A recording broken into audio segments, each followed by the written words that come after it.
Estamos asistiendo al nacimiento de un nuevo lenguaje, pero lenguaje entendido como una sintaxis, es decir, una coordinación entre distintos elementos informativos. Todavía no sabemos cómo va a ser, pero estamos asistiendo a ese nacimiento. Cuando nació la prensa, se creó un nuevo lenguaje, un lenguaje muy sucinto, un lenguaje muy distinto del que estaba en la letra impresa hasta entonces, el lenguaje de la literatura fundamentalmente. Y los periódicos, los primeros periódicos, eran realmente un plomo, nunca mejor dicho, porque se componían con plomo. Le podía caer a uno una hoja de periódico en un pie y romperle 3 falanges, porque era algo realmente pesado.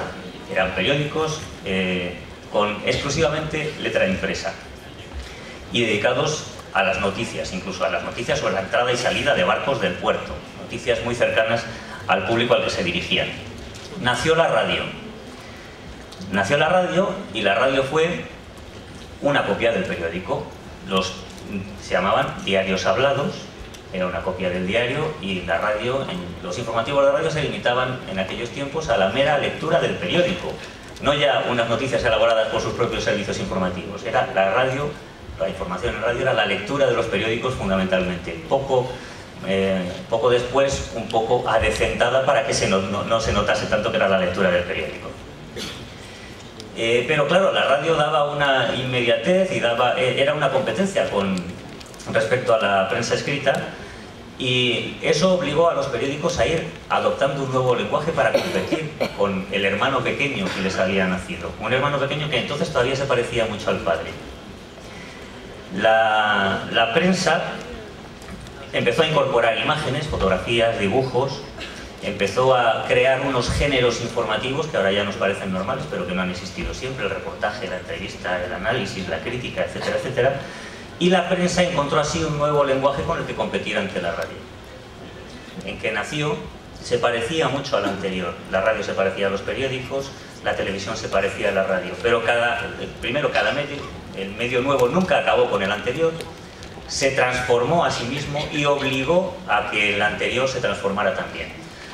Bueno, ahora estamos asistiendo al nacimiento de un nuevo medio de comunicación que yo llamaría un producto multimedia. Podemos decir internet o ciberdiario, ciberperiódico, lo podemos llamar como queramos, pero en definitiva es un producto multimedia porque puede incorporar a la vez el vídeo, audio, texto y foto.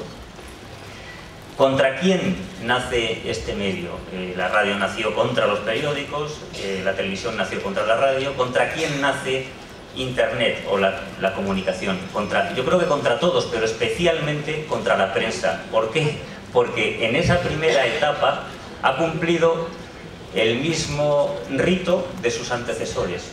Los medios electrónicos, los periódicos electrónicos, en esa primera etapa han sido idénticos a los medios escritos que se publicaban en papel. Como bien recordáis todos, porque habéis asistido a ello, los primeros periódicos eran una reproducción exacta. Los primeros periódicos en la red eran una reproducción exacta de los medios tradicionales.